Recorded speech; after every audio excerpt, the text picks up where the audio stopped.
Olá, tudo bem com você? Seja muito bem-vindo a mais um capítulo do Mundo Corporativo, que hoje se dedica a falar sobre produtividade, organização, gestão do tempo, coisas que são fundamentais para você, para sua empresa, para os seus negócios. E para conversar conosco sobre esse assunto, nós convidamos Antônio Carlos Soares, CEO da Run Run It. Antônio Carlos Soares, desde já, muito obrigado pela sua gentileza de estar conosco aqui no Mundo Corporativo. Um bom dia para você. Um bom dia para você e para todo mundo que está nos ouvindo. É um prazer estar aqui. Prazer é todo nosso em recebê-lo. Antônio Carlos Soares, vamos começar levantando o problema. É baixa a produtividade das empresas e dos trabalhadores brasileiros? Então, esse é um fato. Você pode medir isso da forma que você quiser, mas é inegável que a produtividade do trabalhador brasileiro é próxima de um quarto da do trabalhador norte-americano. E isso, é claro, que causa um impacto imenso na economia do país como um todo. E quais são as principais barreiras para que esta produtividade seja tão baixa? Olha, eu acho que tem duas coisas. Uma coisa é estrutural do próprio mix industrial, do mix da economia brasileira, né? Quando você tem setores que têm maior valor agregado versus setores que têm menor valor agregado, isso obviamente causa um impacto nisso. E outro aspecto é o aspecto educacional, né? Que a gente sabe que é um dos grandes desafios do país. E um terceiro, se eu posso colocar, é a questão cultural mesmo, é a forma como o trabalho é realizado. Isso é curioso, isso que você está nos passando, à medida que a gente tinha uma ideia de que à medida em que a tecnologia chegasse e atingisse todos os mercados, as empresas, os negócios, essa produtividade aumentaria. Mas essa não é uma realidade? Olha, no mundo como um todo, sim. Aí, em termos relativos, não. Porque ela, obviamente, ela chega com maior impacto em determinados países, em determinadas indústrias. Mas a tecnologia per se, ela não é necessariamente uma coisa boa. Você gastar tempo ou perder tempo, estar desfocado, respondendo coisas em redes sociais, no WhatsApp, no Facebook, não sei o que, etc. e tal, isso é uma maneira da tecnologia estar como uma vilã dentro do ambiente de trabalho. Não, não, por favor, complemente. E o próprio abuso de tecnologias consagradas, como o mau uso do e-mail e o mau uso das ferramentas de comunicação também causam um ruído imenso e causam perda de produtividade. No mundo, quais são as principais referências que nós temos de países e trabalhadores que conseguem ter um maior nível de produtividade? Olha, os países nórdicos são extremamente produtivos, mas como não são tão grandes, eu sempre tenho como referência os Estados Unidos, porque é uma economia muito grande, muito ativa, e onde o nível de produtividade é 4 vezes o do brasileiro. E o que os diferencia? Então, eu acho que tem uma questão cultural importante sobre a forma do trabalho, foco, uso de ferramentas de colaboração no ambiente de trabalho e o próprio nível educacional. Bom, nós falamos lá no início que você é CEO da Run Run It. E eu gostaria que, nesse momento, você explicasse para nós o que é esta plataforma. Certo. O Rorant, ele é um software de gestão do trabalho. Então, ele ajuda gestores e qualquer tipo de pessoa a aumentar a produtividade da sua equipe, lidando com 3 coisas, que é a gestão de tarefas, a gestão de tempo e a gestão de desempenho. Então, no final das contas, ele vai terminar te ajudando a trabalhar no que causa mais impacto, a garantir que você sabe em que as pessoas estão trabalhando, quando as coisas vão ficar prontas e quanto que elas custaram, uma vez que elas sejam entregues, o que vai te dar uma possibilidade de fazer uma melhor gestão de margens dentro da empresa também. Então, o benefício final é trabalhar com mais impacto, reduzir o entorno do trabalho, que os e-mails, as reuniões improdutivas e outras drenos de produtividade, fazer com que as pessoas trabalhem no que faz diferença e, em última análise, no que vai trazer mais margem para a sua empresa. E de que maneira vocês conseguem trazer essas melhorias na gestão de tarefas, tempo e desempenho? Olha, o cerne da questão é um software que está na nuvem e que eu convido as pessoas a usarem gratuitamente. Você pode utilizar ele gratuitamente até 5 usuários, então use e abuse. E isso para sempre, não tem um período limitado, então fica à vontade. E esse software, o que ele vai fazer? Ele vai trabalhar essas 3 dimensões. Você vai poder criar e alocar tarefas para você mesmo e para outros. você vai poder definir quem pode abrir tarefa para quem e quem pode receber tarefa de quem, o que é uma maneira muito simples de se construir um workflow da empresa. Se eu perguntar para você qual é o workflow da sua empresa, provavelmente a gente vai passar 2 meses discutindo e a hora que ficar pronto será um trabalho teórico que provavelmente já terá mudado. Então a gente faz isso, faz essa pergunta que é muito simples e com ela a gente estabelece trilhas de informação dentro da empresa. Então a partir das tarefas abertas para as pessoas certas, você passa a ter a possibilidade de ter um timeline onde você tem o registro de tanto do briefing, né, da formalização daquela demanda interna, o que evita retrabalho, quanto a possibilidade de você agregar naquilo todos os arquivos que você esteja trabalhando e outros documentos que você esteja utilizando e você gravar todas as interações que ocorram. Então, decisões que foram tomadas, comentários que foram feitos, materiais que foram substituídos, etc. Tudo isso fica registrado, inclusive não é deletável 15 minutos depois de feito, que é uma coisa que a gente faz, a gente sempre brinca falando assim, olha, a gente pode recombinar, mas não pode dizer que não foi combinado, o que eu acho que é uma ótima prática, não só empresarial, mas para a vida, né? E a partir disso, então, você tem o registro e a preservação de capital intelectual. A hora que a pessoa começa a trabalhar nessa tarefa, ela simplesmente clica um play, né? Ela clica dizendo, olha, estou trabalhando nisso. E a hora que ela passa para e a partir do momento em que ela faz isso, o sistema começa automaticamente a alocar tempo.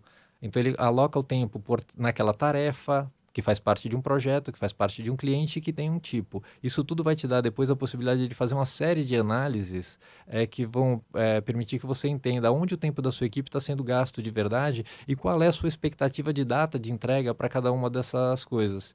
E por último, à medida que as pessoas vão entregando as tarefas, o sistema vai observando no nível do indivíduo quantas tarefas ele entregou, se ele entregou no prazo, se ele foi assertivo em relação à previsão da data de entrega, se depois de entrega a tarefa teve que ser reaberta, o que é um indício que ela pode ter sido entregue com baixa qualidade, etc. E tudo isso compõe, e é customizável por empresa, um ranking da pessoa dentro do sistema, que é um ranking de produtividade, que é o Run Rating. Que não fica disponível para todas as pessoas, porque a gente desincentiva a comparação para a par, porque a natureza do trabalho pode ser diferente, mas fica disponível para o próprio funcionário e para o gestor dele, para que ele possa lutar o bom combate, né, que é o combate contra você mesmo, né, a busca por ser melhor todos os dias. Você se referiu agora há pouco a workflow, que vem a ser o fluxo de trabalho. Eu queria entender que informações são importantes para o gestor ter para pensar no fluxo de trabalho do seu negócio, do seu projeto. Precisa ter bastante claro qual é a entrega final e qual que é o escopo do trabalho do seu departamento e de que forma ele interage com outros departamentos dentro da empresa. E a partir daí você cria uma rotina, né? Um caminho para o fluxo da informação. E um caminho preferencial, um caminho que seja lógico e que seja eficiente. Porque você se referiu à tecnologia que está aí, que vocês colocam à disposição para que haja essa organização da empresa, mas há informações que devem ser colocadas lá que dependem do gestor, da sua equipe. E por isso que eu fico aqui pensando se o desconhecimento na forma de gerir o seu negócio ou de planejar os seus projetos não atrapalha a inclusão dessas informações. Olha, ela pode até, assim, ele não vai atrapalhar pelo seguinte, o sistema ele vai lidar com a vida como ela é. E eu acho que essa é a beleza das coisas. E ele vai te dar informações para que você passe a ter esse conhecimento. Então, muitas vezes você assume a existência de um conhecimento prévio, você fala, isso funciona assim, e você começa a trabalhar de uma determinada maneira. O sistema, ele vai te permitir realizar uma série de análises que vão terminar confrontando se essa é a melhor maneira de se fazer as coisas ou não. Vou dar um exemplo concreto. A gente utilizava esse sistema dentro de uma empresa de desenvolvimento de aplicativos para celular no passado, que foi a primeira cliente desse sistema. E tinha um índice, e a gente tinha uma percepção de baixíssima produtividade na área de TI, na área de desenvolvimento, que era justamente o core da empresa, que tinha quase 60 pessoas trabalhando lá. E a gente vivia contratando mais gente para a área de TI, essa percepção de que pouca coisa era de fato entregue no final permanecia.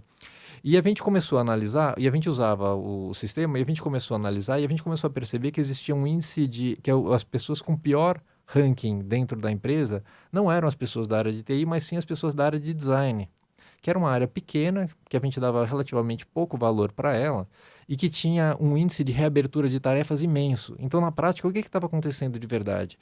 As pessoas da área de design era uma área muito atarefada, né, subdimensionada. Ela entregava o trabalho para... Ela era input para a área de TI, então o cara da área de TI pegava o trabalho do design, começava a trabalhar naquilo, em transformar aquilo em realidade.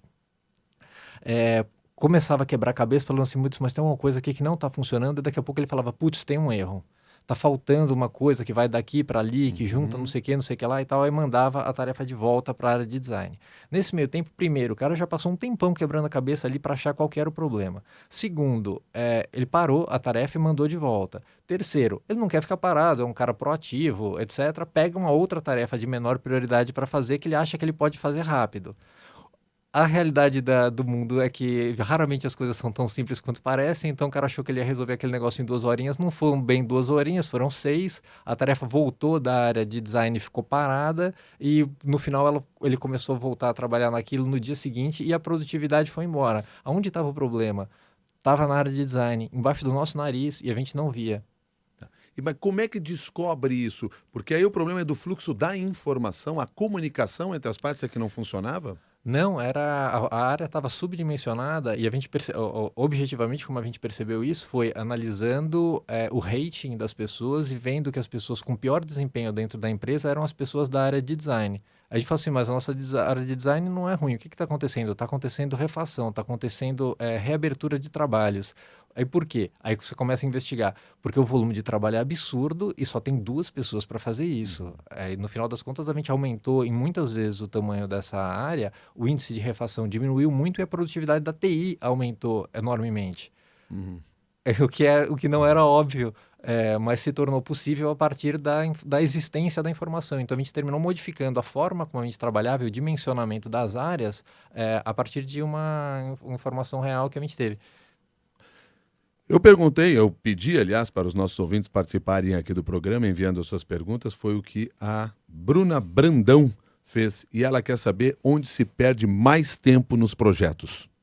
Olha, isso é super interessante. Estava falando até antes, tem um dado sensacional que foi coletado pela consultoria McKinsey, que diz que só 39% do tempo das pessoas é de fato gasto naquilo que elas foram contratadas para fazer. É um número absurdo se você for pensar. Todo o resto, os 61%, são, entre aspas, investidos no entorno do trabalho, em atividades que tornam aquele trabalho possível. Essas atividades são o gerenciamento, são escrever e responder e-mails, são participar de reuniões e coletar informações, coletar e agregar informações. Isso daí é praticamente todo o tempo. Então, se você for pensar, aonde se gasta tempo, se gasta que não seja objetivamente o que você deveria estar fazendo, seja dentro do projeto ou em outras rotinas, mas em particular dentro de projetos, isso é verdade, e-mails, reuniões, e busca e agregação de informações. E existem boas práticas para você fazer para melhorar o desempenho dentro dessas dimensões, tanto usando ferramentas como o Hunt, como não usando. Também existem boas práticas para se fazer isso. E nós até vamos falar dessas práticas, mas eu queria entender o seguinte, mas para que a execução daqueles 39% seja efetiva, produtiva, seja atenda lá às expectativas, não é necessário tudo isso que você falou, essas 3 outras dimensões? Sem dúvida. A questão é se você conseguir reduzir essas outras 3 coisas a um nível de maior eficiência, você vai liberar muito tempo e vai causar um impacto muito grande. Se você conseguir reduzir em 4 pontos percentuais todas essas dimensões, o que é muito fácil, porque é um desperdício enorme, uma má gestão enorme dentro dessas outras partes, e inclusive eu vou falar um outro número depois sobre qual que é o impacto que você pode ter, mas se você conseguisse reduzir só 4 pontos nisso, você estaria aumentando a sua carga de trabalho útil em 10%. E tem muito mais espaço do que isso. Aí eu vou entrar então no número. A gente fez uma pesquisa com os usuários do Honeyt, com as empresas que estavam dentro das contas pagas, que são as empresas que têm equipes maiores e que utilizam o sistema há mais tempo. A gente fez duas perguntas, basicamente, três perguntas, né? Eram, bom, isso aqui é um software de aumento de produtividade, a gente está ajudando vocês a aumentar a produtividade? E a segunda coisa é, se sim, qual a sua percepção sobre isso? E, em terceiro lugar, de que forma isso ocorre? Quase 90% das empresas disseram sim, existe um aumento de produtividade que eu posso atribuir diretamente ao Honeyt.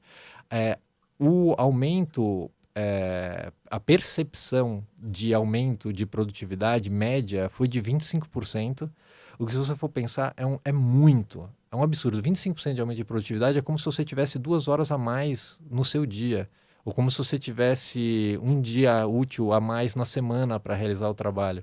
Ou se você quiser pensar por um outro lado, é como se você pudesse sair 3 meses de férias por ano e entregar a mesma coisa que você entrega, o que também seria muito agradável. Eu acho esse comparativo até melhor. Que Mais dá para agradável. entender claramente o quanto um aumento de produtividade pode resolver os problemas das empresas e do trabalhador. É fato. Isso se dá, aí respondendo, voltando ao terceiro ponto, isso se dá através da melhoria do fluxo do trabalho, da redução da refação das tarefas, na melhoria do controle, na redução do tempo gasto fazendo relatórios e em outras coisas. Então, de fato, o entorno do trabalho mesmo. Então, acho que, no fundo, o que o Honeyt e as outras ferramentas e outras técnicas, independente de serem através do uso da tecnologia ou não, ou simplesmente de boas práticas de vivência corporativa e de trabalho fazem, é reduzir esse entorno do trabalho.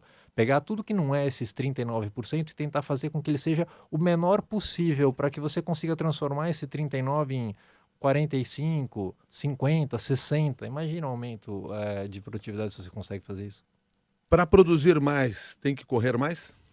Não, essa é uma coisa super interessante. A maioria das pessoas, quando pensa em aumento de produtividade, pensa em trabalhar mais, né? Por isso o pessoal falou que precisa aumentar a produtividade. Aqui, provavelmente, a gente vai começar a trabalhar absurdamente aqui, vamos varar à noite, vamos fazer não sei o quê. Não é isso, né? Eu acho que o cerne da questão da produtividade é você trabalhar naquilo que traz impacto.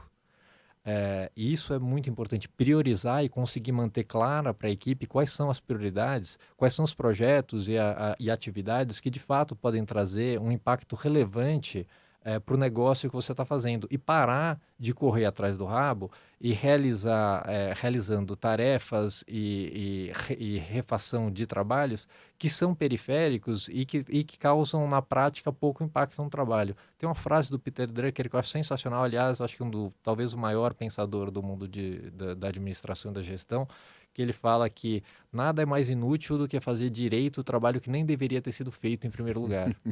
Né? E essa é uma sensação que eu acho que todo mundo já teve, né? De passar um tempão, investir um tempão fazendo um trabalho, seja um relatório, uma análise, ou o que quer que seja, e uma vez que aquilo é entregue, nada acontece com aquilo, né? Aquilo sequer é devidamente apreciado.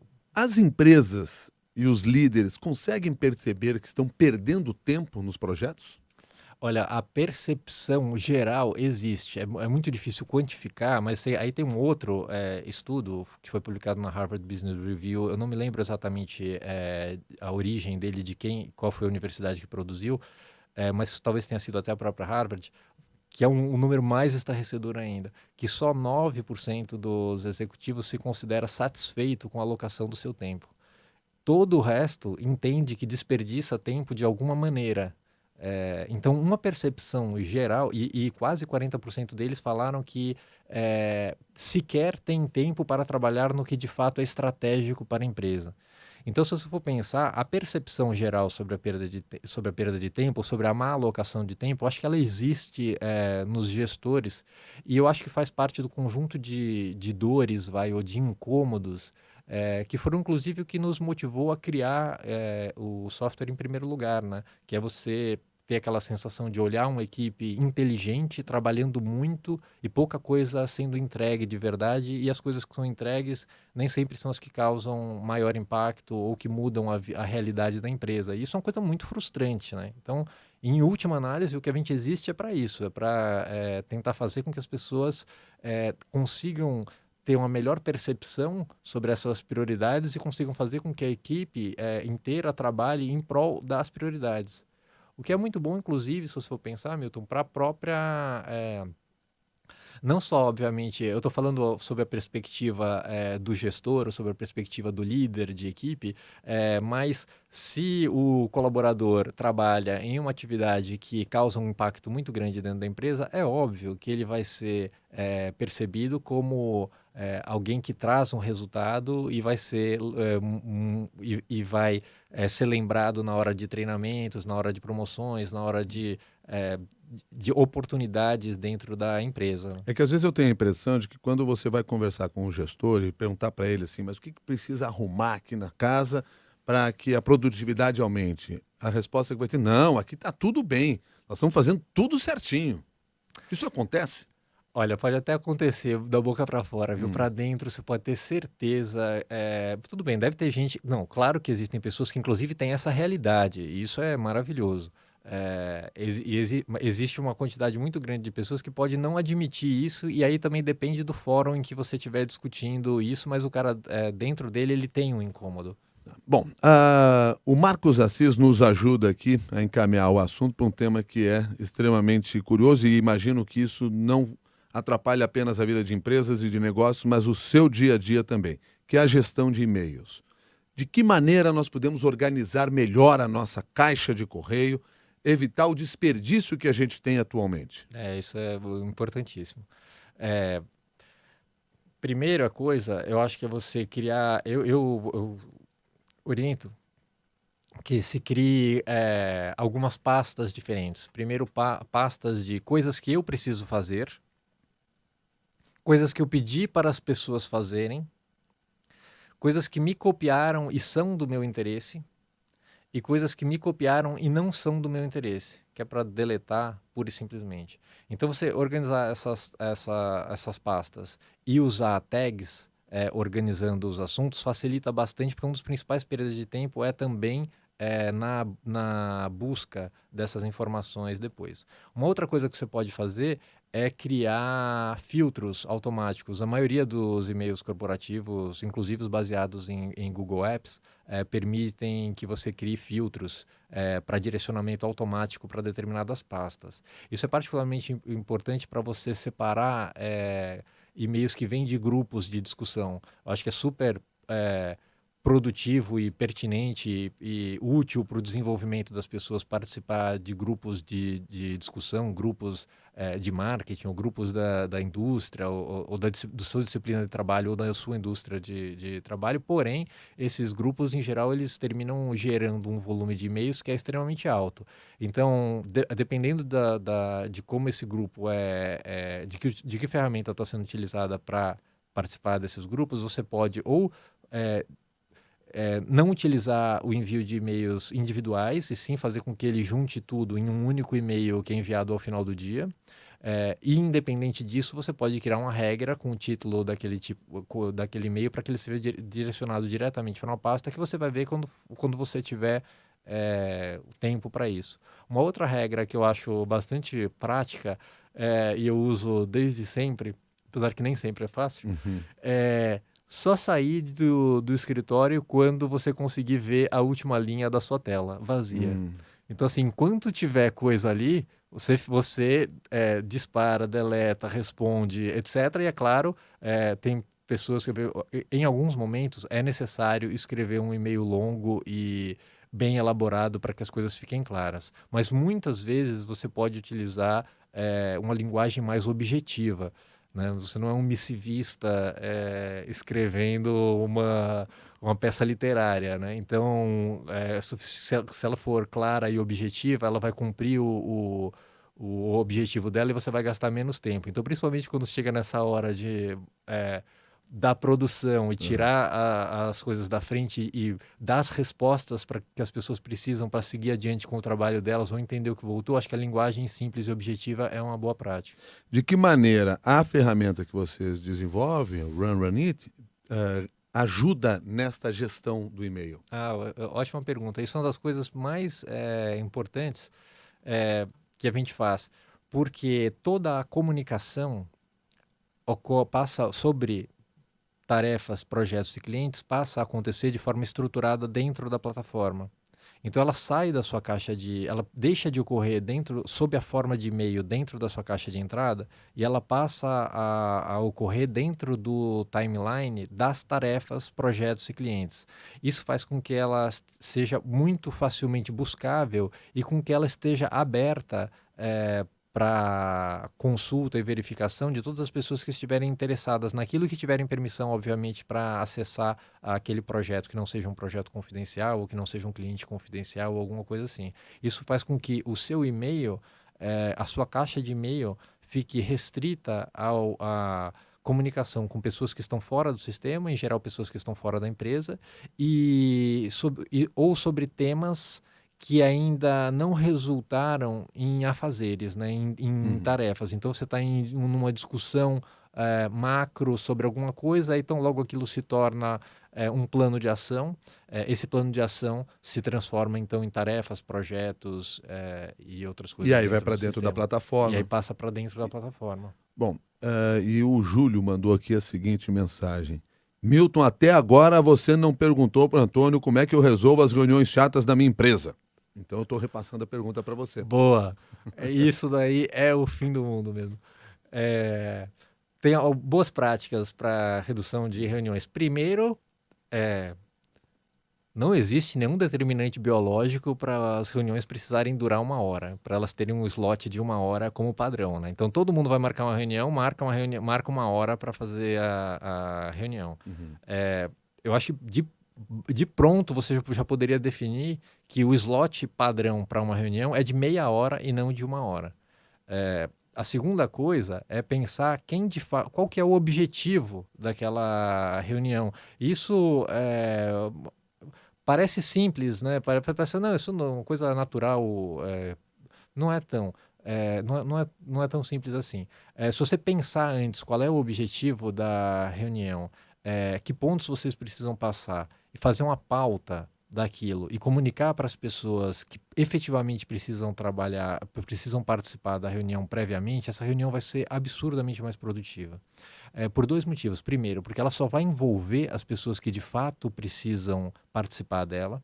Porque a gente tem uma prática péssima que seria bom se ele participasse. Seria bom se ele estivesse. Isso é um dreno de tempo, é um desrespeito com o tempo da pessoa que foi convidada e isso gera um comportamento adjacente que é péssimo também, que é a pessoa foi convidada, ela se sente na obrigação de participar. Então ela vai falar sobre aquele ponto, sendo que não necessariamente ela tem algo a agregar ou ela está suficientemente informada para se manifestar sobre aquele tema. Mas ela foi chamada, então ela vai ter que participar. Todo mundo vai ter que falar. Perde tempo. Quem convida, perde tempo quem vai. Exatamente. Então, sabendo qual é o objetivo e o que precisa ser feito naquela reunião, você define, você deixa de fora as pessoas, poupa o tempo delas, poupa o tempo da reunião e comunicando isso antes da reunião acontecer, né, compartilhando essa pauta, as pessoas vão vir preparadas para a reunião. Então a reunião não vai ter aquela história de fazer uma reunião para marcar uma outra reunião, porque a gente não tinha ali todos os dados para fazer, então ficou definido que percebemos que vamos precisar disso, daquilo, então a gente marca uma outra reunião para falar sobre aquilo. Não. Se você tivesse comunicado previamente, as pessoas teriam se preparado e teriam chegado na reunião provavelmente munidas das informações que são necessárias para o que seja o objetivo daquela reunião. Então isso vai fazer com que a reunião para marcar uma outra reunião deixe de existir. Existem práticas mais radicais, como por exemplo tem empresas que tiram as cadeiras das salas de reunião. Ou fazem reunião em torno de como se fosse uma banqueta de bar, que faz com que as pessoas fiquem em pé. Isso tem o objetivo justamente de causar algum desconforto para que as pessoas não se alonguem mais do que o necessário dentro da reunião. Cafezinho na reunião é uma coisa ótima para estender o tempo de reunião também. É terrível. As pessoas ficam e o assunto vai derivando, e aí por essa história do assunto ir derivando também diz respeito à pauta. Se você tem uma pauta para a reunião e aquele assunto não está dentro da pauta da reunião, você volta àquele exercício básico, que é esse outro assunto. As pessoas que precisam fazer parte, que tem algo a agregar, estão aqui dentro. As pessoas que estão aqui dentro precisam participar desse outro assunto. Então vamos separar isso em uma outra reunião e vamos manter o foco e fazer o que precisa, tomar a decisão sobre o que precisa ser feito dentro desta reunião. Uhum. Então isso tudo ajuda bastante. E são coisas simples, né? Você veja, não tem nada de mágico. Agora, Antônio Carlos Soares, com toda a tecnologia que se tem, a própria plataforma que vocês usam, não é possível eliminar parte destas reuniões? Sem dúvida, excelente ponto, porque o que acontece talvez o primeiro ponto, antes de tudo, é saber se a reunião era necessária ou não, né? E algumas reuniões são completamente... alguns tipos de reunião podem ter uma frequência e um abuso muito facilmente, que são principalmente as reuniões de alinhamento e as reuniões de status sobre projetos. Então, alinhamento de prioridades e status de projeto são coisas que você pode saber automaticamente utilizando o Run e você deixa as reuniões físicas para serem realizadas quando elas de fato são fundamentais e quando elas são imprescindíveis. Você saber a posição, o status de um projeto, que tarefas foram entregues, o que a gente está trabalhando neste momento, que tarefas ainda estão faltando, qual que é a previsão de entrega dessas tarefas, quem está alocado para fazer essas tarefas, quando essa pessoa vai ficar livre para fazer alguma coisa nova, quanto já custou, quanto custou frente ao orçamento que a gente tinha para fazer isso, etc. Isso são todas informações que você tem automaticamente e que se você não tiver automaticamente, o que você vai fazer é chamar reuniões para fazer isso e colocar gente para fazer relatório. Isso não tem muito a ver com a necessidade ainda das pessoas olharem um no olho do outro? Então, eu acho que as reuniões, quando eu digo que algumas reuniões são imprescindíveis, é justamente quando há a necessidade desse contato. Inclusive, essa é uma boa prática também para reduzir e-mails, porque tem muita comunicação que fica de bate e volta, às vezes em e-mails super elaborados, gastando um tempo imenso e copiando um monte de gente que não tem nada a ver com peixe, e que no fundo seriam assuntos melhor tratados em reuniões. Então eu não sou um advogado da eliminação das reuniões, nem da eliminação do e-mail, e nem da confecção de relatórios manuais, etc. Eu só acho que isso tudo precisa ser feito de forma extremamente parcimoniosa, porque, de novo, né, são os 39% de trabalho objetivo que a gente tem. Se a gente conseguir reduzir o entorno um pouco, libera muito tempo para a gente trabalhar no que de fato foi contratado para trabalhar. Resumo da ópera, resumo de toda essa nossa conversa é que aí no seu negócio, aí na sua empresa, no seu projeto, se olhar bem, de forma atenta, dá para melhorar a produtividade. Você pode ter certeza que dá para melhorar a produtividade. E principalmente num ano difícil como esse, né, eu acho que trabalhar produtividade é fundamental para você fazer gestão de margens e conseguir manter a lucratividade do seu negócio, a saúde do seu negócio. Esse é um ano onde novas receitas vão ser dificílimas, né? Então você tem que cuidar muito bem do que você tem que trabalhar muito bem os clientes que você tem, as fontes de receita que você tem e a sua forma de trabalhar. Eu acho que ser produtivo nunca foi tão importante. Tá certo. Antônio Carlos Soares, quero agradecer a sua gentileza de trazer aí parte dessa experiência que vocês desenvolveram nessa área de melhorias de produtividade e também do trabalho que vocês desenvolvem lá com a plataforma Run. Muito obrigado e até uma nova oportunidade. Eu que agradeço, um papo super agradável. Quem quiser entrar em contato é só usar ou entrar em contato com a gente através do nosso Twitter e vamos embora. Tá, né? O Twitter é o @runrun_it. Isso aí. É isso? E eu vou, claro, colocar também aqui no nosso Twitter para levar à frente tudo isso. Nós conversamos hoje com Antônio Carlos Soares, CEO da Run, que você pode conhecer colocando lá no seu site de busca. Você vai chegar rapidamente aqui a essa plataforma e entender um pouco mais ainda sobre esse assunto. E, claro, fica aqui mais uma vez o nosso convite para você pegar essa discussão, essas informações e levar à frente, compartilhar com outras pessoas. Se quiser publicar outros textos sobre esse assunto, lá na nossa página, no LinkedIn, no Grupo Mundo Corporativo da CBN, lá você tem a oportunidade de mostrar o seu pensamento e conhecimento sobre essas questões também, uma maneira de linkar aí as pessoas e unir as pessoas em torno do mundo corporativo. Combinado assim? Muito obrigado pela sua participação ao vivo também aqui no Mundo Corporativo. Até uma nova oportunidade.